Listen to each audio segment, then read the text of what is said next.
and escape from justice and go to another institution. So any student who is moving because of academic impropriety or is moving because of a disciplinary issue is not covered under that.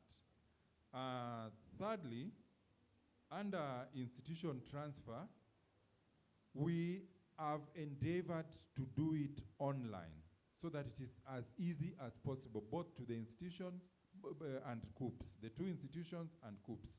So this time we were able to do it for 2022 and 2021. Moving forward, we will hopefully make it fully online so that there is no manual or paperwork.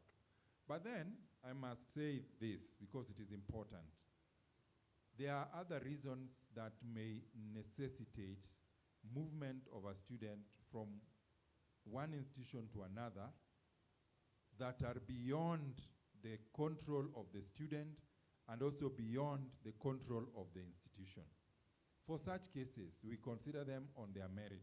And for such cases, the CEO can give a special waiver.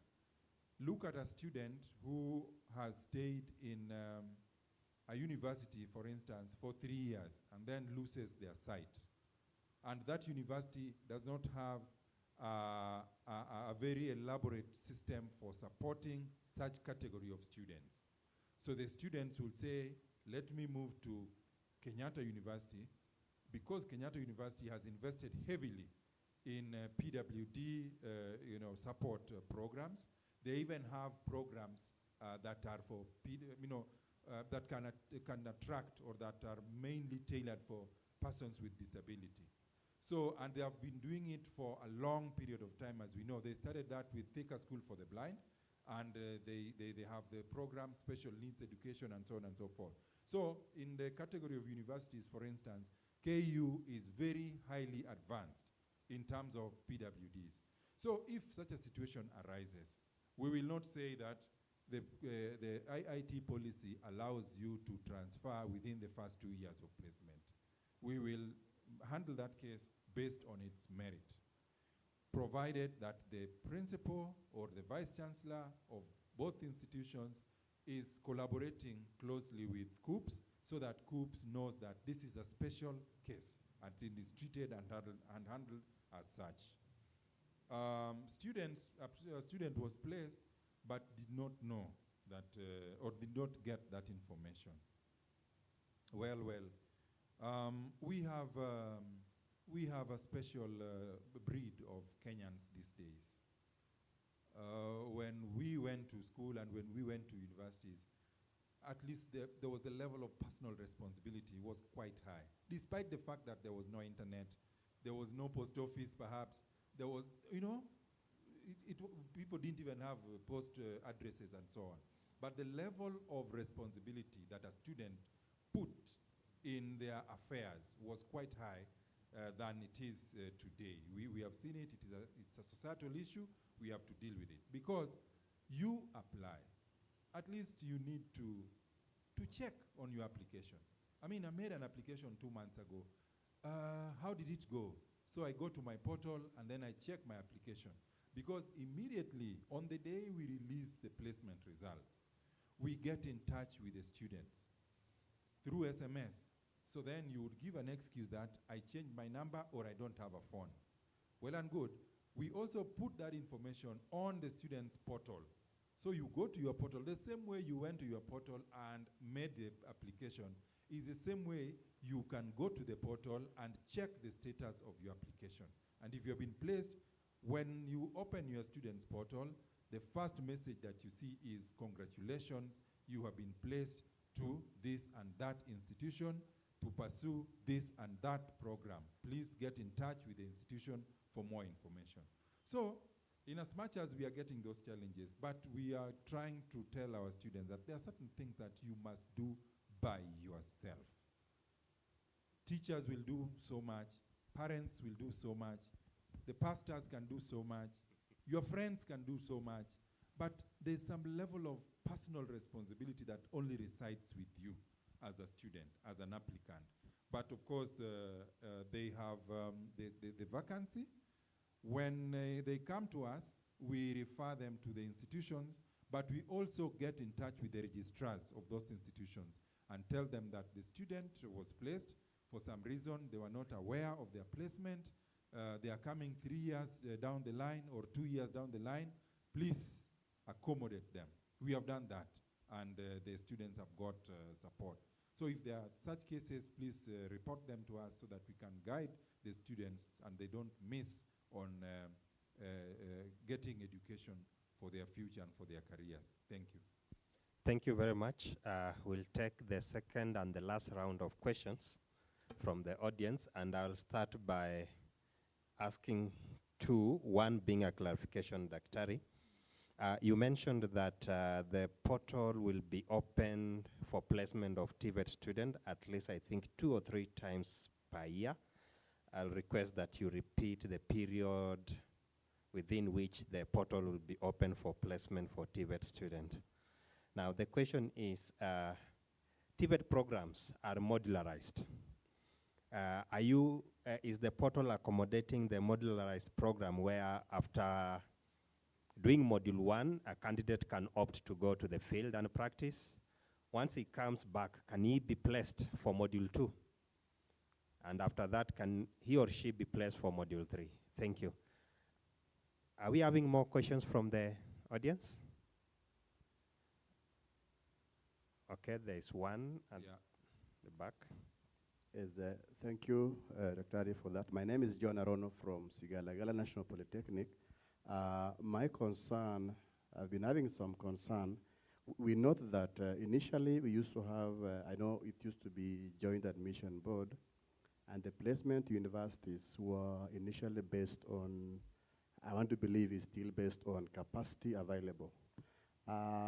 I was just getting concerned, is there anything of the sort, or can something be done in respect of TVET, where we say this institution for this course, the capacity should be this, because much as we talk about displacement, access, we strive to achieve quality of our programs. So what has led me to think of this is you find there's an institution down in some sub-county endowed with very good facilities, but they don't have students. They're struggling with getting students. Then you find another institution with very few equipment, they are overwhelmed with numbers. In your opinion, what can really be done so that there's some kind of, can there be some kind of distribution? We say, for this course, you can go to this institution, this institution, this institution for quality. We struggle getting students, and for others, they struggle keeping students. In your opinion, what can be done? Thank you. Okay, thank you.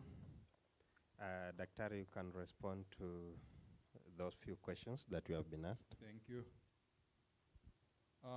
Yeah, the question about when are we opening the portal for second continuous TVET placement. In our last engagement with CATI, this matter arose, and their indications, they were favoring opening the portal in October, so that we give students time to apply and process the applications so that they can report in January. And we have not finalized on the date and the month, but we will take it up, and once we do that, inform the country that we have done this. So the principals proposed October, and it's a conversation we are having at management level. Then the placement in modular approach. When we place students to programs that have been declared by the institutions, and the institutions just declare programs as they are in 3 categories for TVET. Number 1, diploma. Number 2, craft or certificate. And number 3, artisan. So we place based on those. And if maybe a diploma program is 3 years, and within those 3 years there is module 1, module 2, and module 3, the initial placement doesn't tie the student to a particular module. The initial placement gives the student an opportunity to go through all those modules up to conclusion so that they can graduate with the diploma, or they can graduate with the certificate, or graduate with the artisan.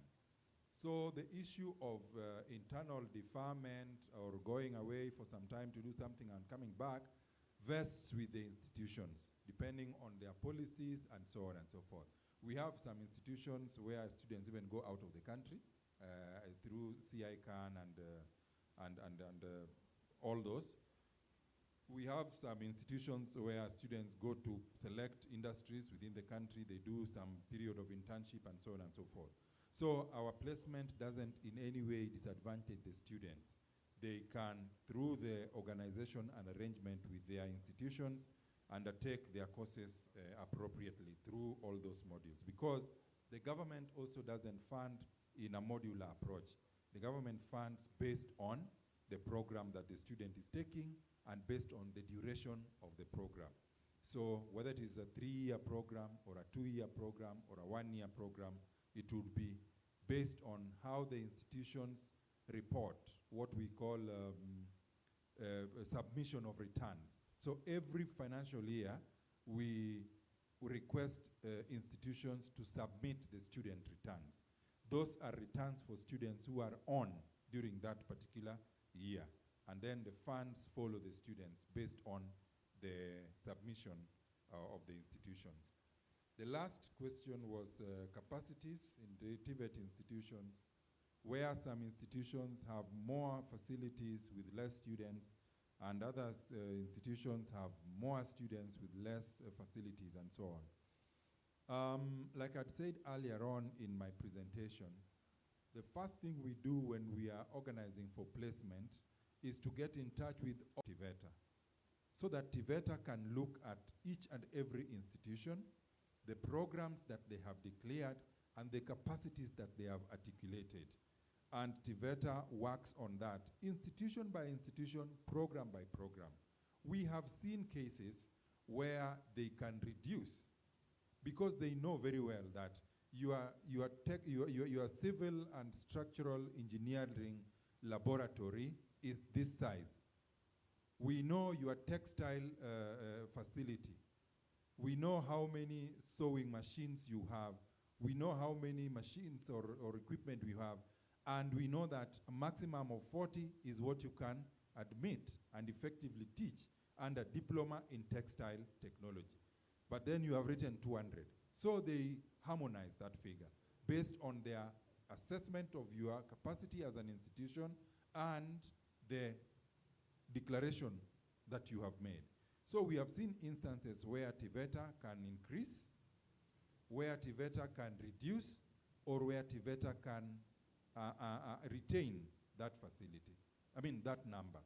So in that case, we will place.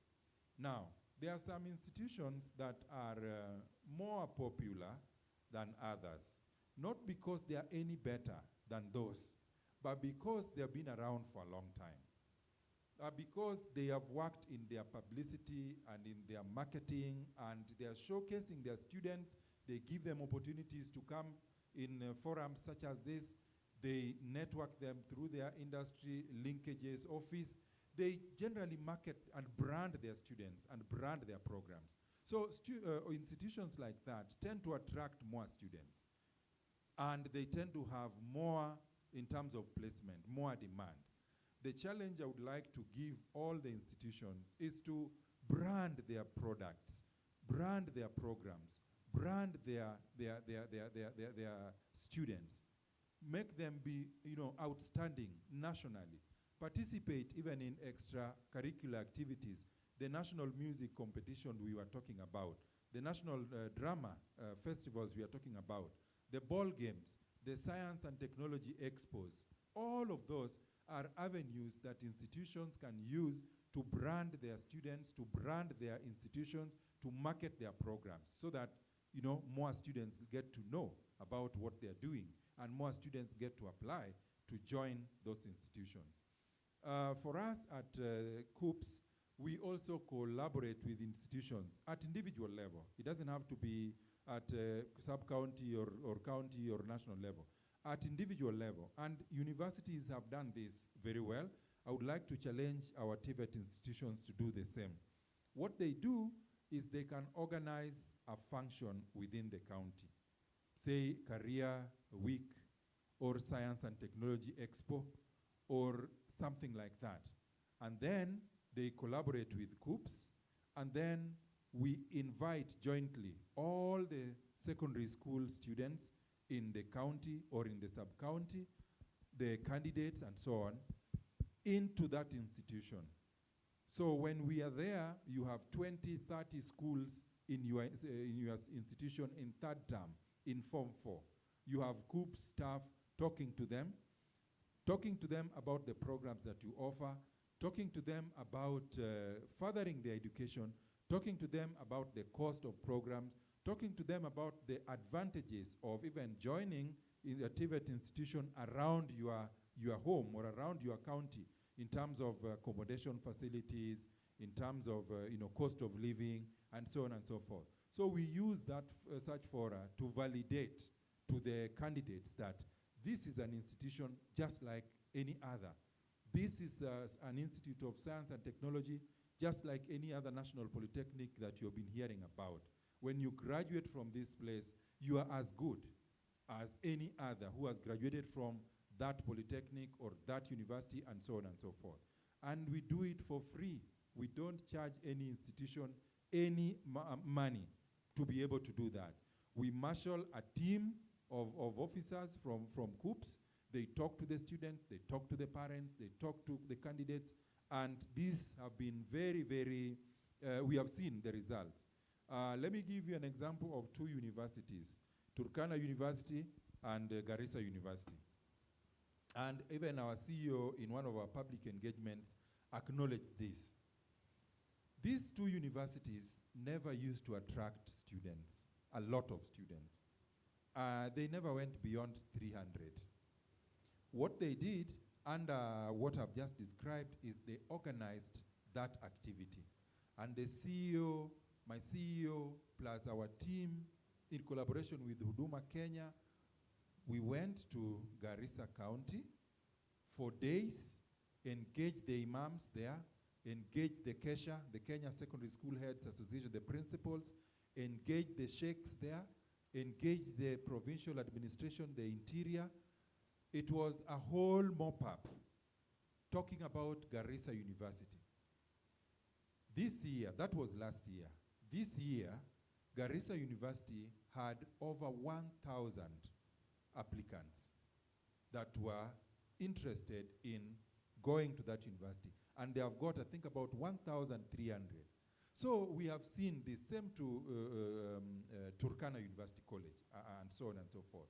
So I challenge institutions to get in touch with COOPs so that we can popularize and we can market and validate those institutions. Apparently, we have realized that those institutions that have low student numbers have excellent equipment. Some donated by the government, some by CICAN, some by MasterCard Foundation, some by World Bank, some by the ministry. Wonderful, wonderful, modern, fantastic equipment with no students. So we have idle capacity because they also have trainers. We have idle capacity of trainers, and we have idle capacity of equipment, laboratories, and facilities. I want to challenge all of us to go through that route so that we can give your institution, national prominence and get enrollments to show up and cure permanently, once and for all, the issue of idle capacity and idle resource with more students registering and more students being placed in that institution. Thank you. Thank you very much, Daktari, for coming and sharing with us the wisdom. Thank you for sharing the information, and thank you for the piece of advice. Daktari, I'm being informed that there is one very, very burning question, which I'll allow it to come in.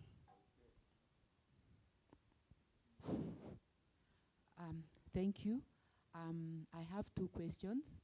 One, I wanted to know under what circumstances does the following take place One, you find a student has applied to do a particular program, and you find he or she has been called to a different program.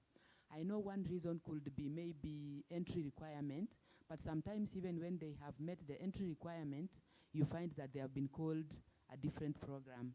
Number two, or sometimes they have been called to a university which is outside maybe their first two choices. So the second question is, our discussion was also to go along the way how the relationship between COOP's placement and the funding new model. So what can you say about that as far as the relationship between the COOP's placement and the new funding model? Thank you. Okay, thank you. Dr. As you prepare to respond to that, you can refer to the famous case that was recently in the media of, I think, a girl who scored an A- and wrongly placed. Thank you, Karibu. Thank you for that. A student can apply to one program and gets placed in another program. A student can apply to one institution and get placed in another institution. And this is how it happens. When the student gets into the portal to make choices, they make 6 choices of different programs, different institutions. Choice number 1A, 1B, 1C, choice number 2, choice number 3, choice number 4. After they have made that, they submit the application to COOPS for consideration. Before they submit the application, a field comes on your screen, on the screen, and it asks you, should you miss any of this, would you wish to be placed elsewhere? You can say yes, you can say no. If you say yes, again it asks you, would you wish to be placed in an institution where there is government funding or in an institution where there is no government funding? Then you say yes, place me in an institution where there is government funding, or no, therefore place me in an institution where there is no government funding. The reason why it is very possible for a student to miss all the choices is because of competition, capacities, and merit. So you had a B- or a B+, for instance, or B+, for instance. Choice number 1A, medicine and surgery. Choice number 1B, pharmacy. Choice number 1C, dentistry. Choice number 2, nursing. Choice number 3, architecture. Choice number 4, civil engineering. As sure as the sun rises from the east and sets on the west, I can tell you without contradiction that this student will not get placement in any of these programs that they have selected. But we don't stop there. We run that, and then we say second revision. So first revision for this particular season, first revision exercise was in May for 22 days. We run all those applications, and then we tell the student, you have not been placed in any of the programs you chose. Please revise. So in June, those students came to revise or had an opportunity to revise for 14 days. And then we ran all those. For those who have been placed, we tell them you have provisionally secured placement to one of the programs that you chose. So wait for the announcement. So now we are dealing with those who have not been placed. We tell them, please come for a second round of revision. That was in June for 15 days.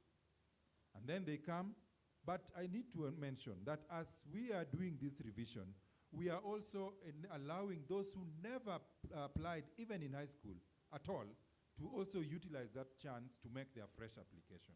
So there are two things in one, happening concurrently. June, second revision, 15 days. Then we run and we tell this student, please, you have not been placed yet again. Come and make a third revision. That was in July for 5 days. So the student comes and makes that revision. So if this student at the third revision has not been placed in those programs that we said, and the student said, should I not be placed in any of these choices? Please, I allow you to share me to an institution or any other institution. Now, we have closed the simulation. We have done the ranking. We are now finalizing placement. How many are in that category? And how many institutions are yet to have their capacities filled? The students so wanted to do education.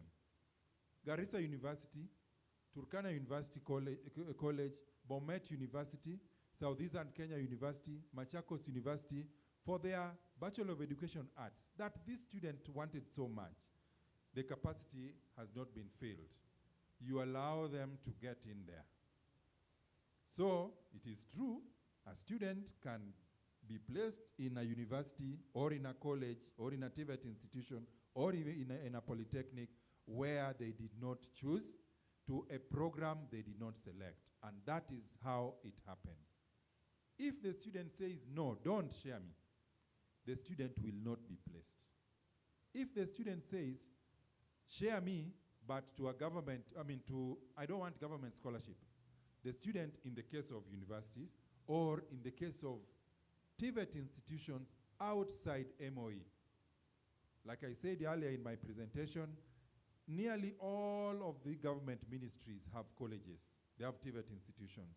So Ministry of Water, we have KEWI, Kenya Water Institute.